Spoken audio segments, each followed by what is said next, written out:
The jungle was alive with whispers of fear, its towering trees swaying under the breath of a wind that carried danger. Every shadow seemed alive, every rustle in the foliage a predator waiting to strike. Amid the silence, a cluster of cubs huddled, under the roots of a fallen giant, their eyes wide with terror. Their mothers had been slain days ago by marauding hunters who stalked this land for blood sport. The cubs trembled, their small bodies pressed together, instinct urging them to stay hidden but hunger gnawing at their bellies. Around them, the cries of strange birds echoed, sharp like warnings in the humid air. Even the rivers carried menace, their surfaces glistening as reptilian eyes tracked movements from below. I stood at a distance, my rifle in hand, unsure if approaching would save them or doom them further. That was when I heard her voice, clear and firm, slicing through the weight of fear. She emerged from the vines like a spirit of the jungle, tall, radiant, yet fierce, with the authority of someone born from wilderness itself. Her skin shimmered faintly, reflecting hues of green as though the very forest had blessed her presence. In her hand was not a blade, but a staff carved from bone and wrapped in sacred vines that glowed faintly. The cubs turned toward her, their trembling slowing as though the vibrations of her voice eased their panic. "They fear the silence more than the danger," she said to me, her golden eyes narrowing as she knelt beside them. I watched in awe as the cubs, who moments before seemed frozen with dread, began to rise shakily on unsteady legs. She whispered again, and the jungle seemed to quiet itself, predators pausing, the world listening to her command. I had never seen courage delivered so gently. I followed her deeper into the jungle, past roots twisted like serpents and vines so thick they formed walls. The cubs trailed after us, their small paws patting softly across damp leaves. My instinct screamed at me to keep my weapon ready, for I had heard tales of the jungle's horrors, massive beasts with tusks that could pierce armor, hunters with eyes blacker than night, and shadows that moved when no light was near. Yet her presence banished some of that dread, for wherever she walked, the cubs followed without hesitation.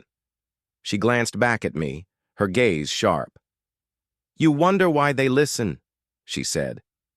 "Because my people taught me the songs of the first, dawn. To the young it is strength, to the wild it is warning." I realized then she was not merely protecting them, she was commanding the jungle itself to stand watch. Night fell heavy, and with it came the true chorus of predators. Roars, hisses, and cries rang from every corner of the darkness, echoing like a battlefield. The cubs whimpered, their fragile courage cracking beneath the sounds. I felt my grip on the rifle tighten, but before I could move, she began to sing, not a melody of beauty, but of defiance. The song was low, resonant, carrying an ancient rhythm that seemed older than the trees themselves. The cubs pressed close, their whimpers fading as though the song itself shielded them. The predators lingered at the edges of the fire we lit, their eyes glowing like embers in the distance, but none dared step forward. My chest swelled with something I couldn't name. Was it awe or the birth of trust? Perhaps both. Her voice had become the shield the cubs needed, and somehow it was shielding me as well. At dawn, the jungle revealed its scars, broken branches where beasts had prowled, trails of blood where the night had claimed its victims. Yet around us, the cubs still breathed, their soft fur glistening with dew, alive only because of her song. She moved among them with care, feeding them leaves soaked in crushed fruits she gathered. They watched her not as a stranger but as a mother returned, their fear giving way to hesitant playfulness. I knelt nearby, feeling strangely out of place, my role reduced to silent witness. But then she turned to me and said, "You carry iron and fire, but you do not yet understand what it means to lead. These cubs will not survive long if they are taught only to hide." Her words struck me like a blade. I had trained for war, but here, under the weight of ancient trees, war meant more than killing enemies. It meant teaching courage where none existed. As we ventured further, a sudden crack split the air, gunfire echoing unnaturally through the dense canopy. The cubs startled, cowering under her legs, and I instinctively raised my rifle. She placed a hand on my arm, her touch steady, yet urgent. "Hunters," she whispered, her voice sharp as stone. We moved quickly, weaving through the jungles, winding paths, the cubs struggling to keep up. Every shot drew closer, the predators of metal and greed tracking us like shadows. My training told me to run, to scatter, but her eyes burned with defiance. "If we flee, they will always be prey," she said, gesturing to the cubs. I hesitated, my heartbeat hammering against my ribs, torn between instinct and her conviction. Her courage, unwavering even in the face of hunters, began to bend my will. For the first time, I wondered if it was not the cubs who needed her voice, but me. We stopped at a clearing where the sunlight broke through, turning the leaves into shards of gold. She ordered me to place the cubs within the hollow of a fallen log, a natural fortress hidden from plain sight. I obeyed, though unease gnawed at me. The hunter's footsteps rustled closer, heavy boots crushing the silence with arrogance. She stood tall in the center of the clearing, staff raised, her presence commanding as though she had chosen this battlefield herself. I crouched in the shadows, rifle trained, waiting for the first sign. When they emerged, faces painted with malice, their weapons gleaming, she did not flinch. Her voice rose once more, not a whisper this time, but a war cry that sent shivers through the leaves themselves. The cubs inside the hollow shivered, but not with fear. Something within them sparked, as if courage was being born with every echo of her defiance. The hunters sneered, raising their rifles at her as though she were just another prey to claim. But when they pulled their triggers, something strange happened. Their hands shook, their aim faltered, as though the very jungle turned against them. Vines seemed to stir with sudden life. Branches swayed violently, though the air was still. I opened fire from the shadows, the first bullet striking true, and chaos broke loose. She stood at the center, unflinching, her staff glowing faintly with that same vine light I had seen before. The cubs whimpered from their hollow, yet instead of freezing in terror, they peered out, their tiny growls barely audible but present. Her voice had done more than shield them. It had awakened a spark of bravery, the first taste of strength. As I reloaded, I realized this fight was no longer just about survival. It was about teaching the cubs, and perhaps myself, what it meant to resist. The air still carried the acrid sting of gunpowder when silence finally settled over the clearing. Fallen hunters lay sprawled across the grass, their weapons glinting, dully under the jungle light. I lowered my rifle, chest heaving, and turned toward her. She stood among the bodies, her staff planted firmly in the earth, golden eyes burning with unbroken fire. The cubs whimpered softly from their hollow, yet when she knelt beside them, they pressed forward eagerly. Their tiny paws reached for her, as if sensing that their survival was no longer fragile chance, but bound to her spirit. She looked at me, her voice steady. This was only the first wave. The true danger has yet to arrive. I shivered at her words, realizing this jungle was not merely filled with predators of fur and fang. It was stalked by men who killed not for survival, but for dominance. We marched deeper into the labyrinth of trees, their roots twisting like ancient serpents across our path. Each step was a reminder of the living danger beneath us, for venomous eyes glimmered from every hollow and coils shifted just beyond reach. She moved ahead, her presence strangely untouchable, while I kept close behind with the cubs between us. The smallest stumbled often, and I found myself scooping it into my arms, its warm fur pressed to my chest. A soldier carrying a fragile life, It felt foreign, yet grounding. "They will grow strong if they walk," she warned, her voice soft but firm. I hesitated before setting it down, watching as it wobbled forward, fighting the instinct to hide. Her lesson was not just for them. That night, the hunters' voices echoed across the jungle, cruel and taunting, carried by the smoke of burning trees. They weren't simply searching. They were driving us, cutting paths through the forest with fire. The cubs pressed close to her, eyes wide with reflected flames, but she stood unyielding. They burn because they fear the wild. Fire cannot conquer what is born from the roots. She raised her staff, and with a whisper, the vines above uncoiled, releasing torrents of rainwater stored from the storm. The flames hissed, choked, and died, leaving the hunters cursing in the distance. I stared at her, caught between awe and disbelief. Her bond with the land was not a trick, not chance. It was power woven into her very being.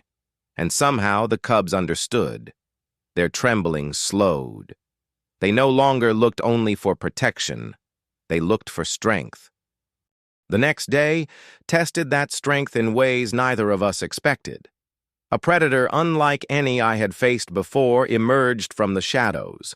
A massive beast, fur like jagged stone, tusks curved cruelly forward, and eyes burning with hunger. It had followed. The smoke, drawn by the blood, spilled in the clearing. The cubs froze, instinct screaming at them to scatter, but her voice rang sharp, a command that anchored them. "Stand!" she cried, and they pressed closer, trembling yet unmoving. I leveled my rifle, my finger tightening on the trigger, but the beast charged with a roar that shook the trees. My bullet struck true, but it barely staggered. She leapt forward, staff raised, vines whipping to life and wrapping around the creature's limbs. For a heartbeat, I thought we had a chance, but the beast tore free with terrifying strength. The cubs cried out, their fear breaking into shrill yelps, and I felt my pulse hammer in my throat. I dove forward, grabbing one before the beast's tusk could impale it. Rolling hard, I fired again, this time into the creature's eye. It roared, thrashing wildly, shaking the jungle itself with its fury. She struck from the side, her staff glowing brighter, planting it into the earth with a cry that echoed like thunder. Roots erupted from the ground, ensnaring the beast fully this time, tangling around its limbs until it collapsed with a crash that split branches overhead. The jungle fell silent save for the cubs' cries. My hands shook as I lowered the rifle, and I realized I was trembling, not from fear, but from the raw force of standing between death and life. She approached, laying a hand on my shoulder. "Now you begin to understand," she whispered. By dusk, we had found shelter near a waterfall, its spray casting rainbows into the fading light. The cubs huddled together, their small forms finally resting, bellies full from the fruits she gathered. I sat on a rock, rifle across my knees, watching her as she knelt in the water. The glow of her staff reflected off the surface, casting ripples of green across her face. She looked both untouchable and achingly real, a paradox carved into existence. I found myself speaking before I could stop. "You risked everything for them. Why?" She looked at me, her expression softened by the mist. "Because they will carry tomorrow. If courage dies with us, the jungle dies too." Her words echoed in my chest, heavier than any battle order I'd ever been given. For the first time, I saw the cubs not as fragile burdens, but as seeds of a future worth protecting. The hunters struck again the next morning, this time with discipline and formation. They were not the reckless marauders of before, shields strapped. To their arms, rifles raised in unison, they moved as one, a trained squad. I pulled the cubs into cover, heart racing, but she stepped forward as though daring them to fire. Their leader, a scarred man with eyes as cold as steel, spoke. "We don't want you, woman. We want the beasts. They're worth more alive than your life. His words cut through me like a blade. These hunters weren't killing for sport. They were harvesting, seeking the cubs for coin. My stomach turned at the thought. She stood unflinching, her voice sharp as ice. "They will not be yours." The leader laughed, raising his weapon. "Then you'll die with them." What followed was chaos and thunder.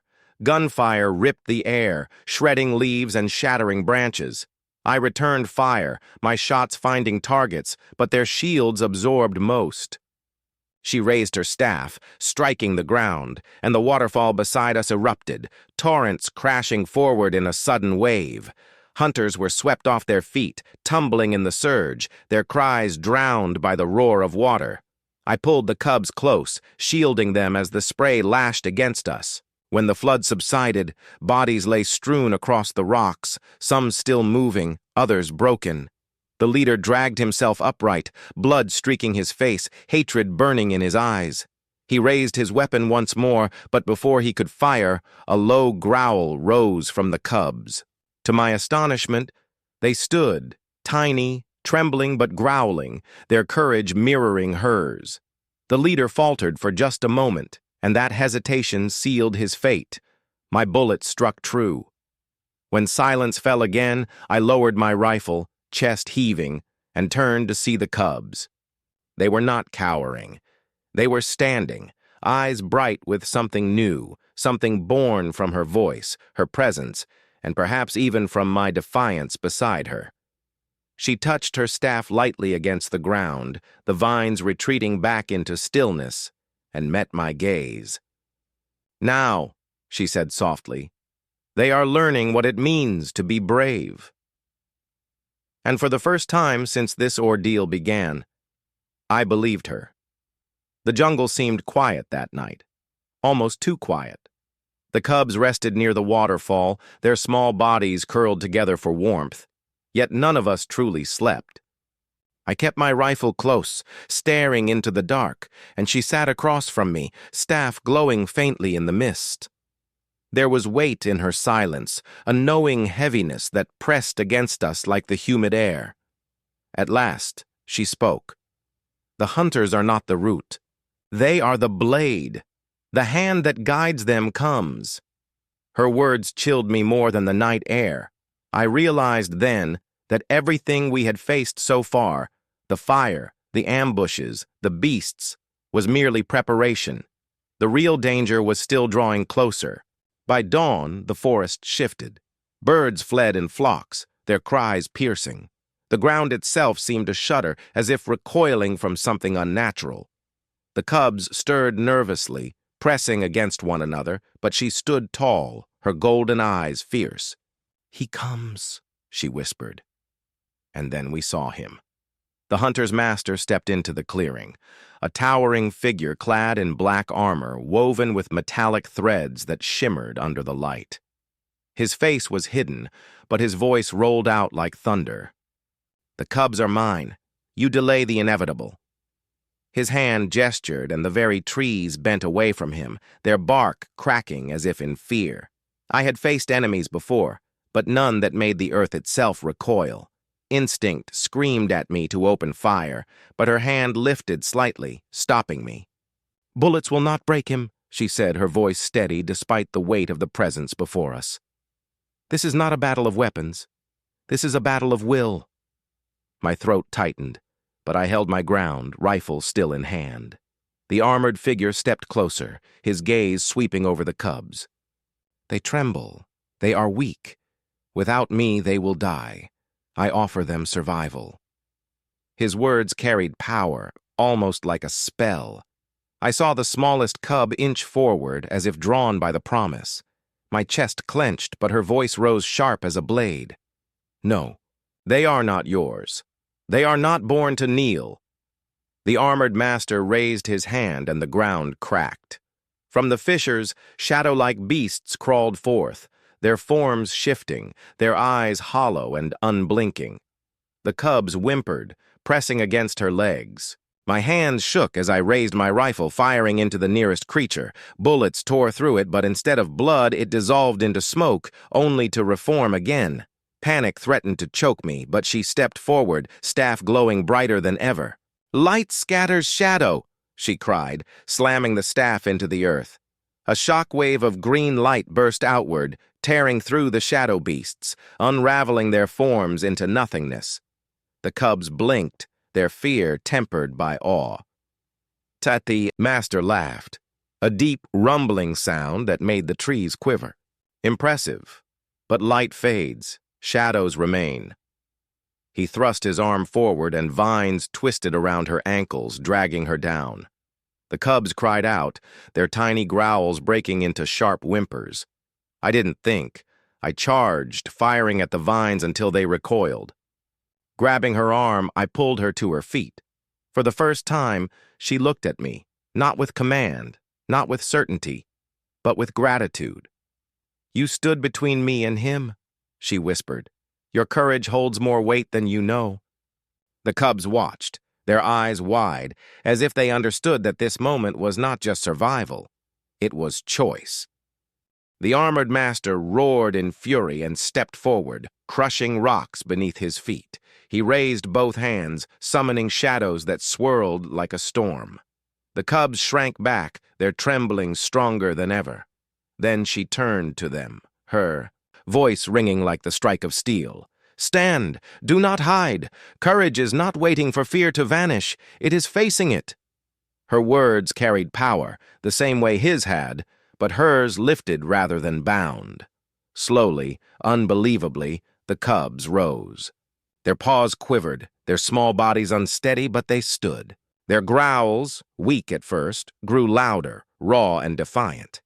The master faltered for a fraction of a second, as if their defiance struck deeper than my bullets or her light.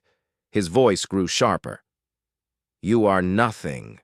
You will break like sand. Beneath me." He charged, shadows swirling, and for a heartbeat I thought the jungle itself would collapse.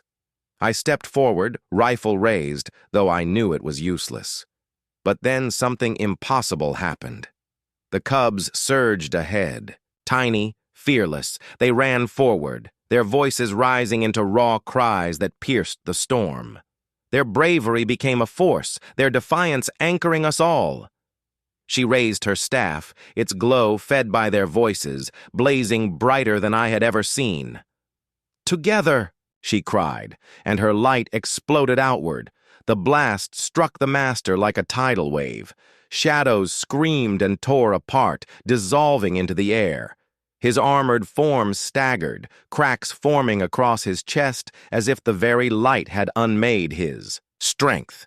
He stumbled back, roaring in fury. "This is not the end!" he bellowed, before the jungle roots surged upward, wrapping around him. The earth itself, once recoiling from him, now fought to reclaim its ground. He vanished beneath the tangle, swallowed whole by the jungle's wrath. Silence followed, broken only by the sound of rushing water. The cubs, exhausted, collapsed at her feet, but their eyes no longer carried only fear. They carried fire. When it was over, I fell to my knees, my rifle slipping from my hands. She stood over me, staff dimming at last, her shoulders rising and falling with fatigue. The cubs gathered close, nuzzling against her, but their gazes often flicked toward me, too. For reasons I couldn't name, that small trust felt heavier than any medal I had ever worn. She looked at me, her expression both fierce and gentle. "You see now," she said quietly, "that courage is not born from strength. It is born from standing, even when the world tells you to kneel." Her words sank deep, anchoring in my chest like roots into soil. In the days that followed, the jungle grew calmer, as though it too had been freed from something unseen. The cubs no longer trembled at every sound. They practiced their growls, their play slowly turning into the first clumsy signs of hunting. I found myself laughing with them, their antics pulling warmth into places I thought long frozen. She watched me with an expression I couldn't always read, but her eyes softened often, as though seeing in me more than just a soldier. One evening, As the sun poured gold across the trees, she said simply, "They will remember you, as will I." And for once I had no words, only the weight of something more lasting than war.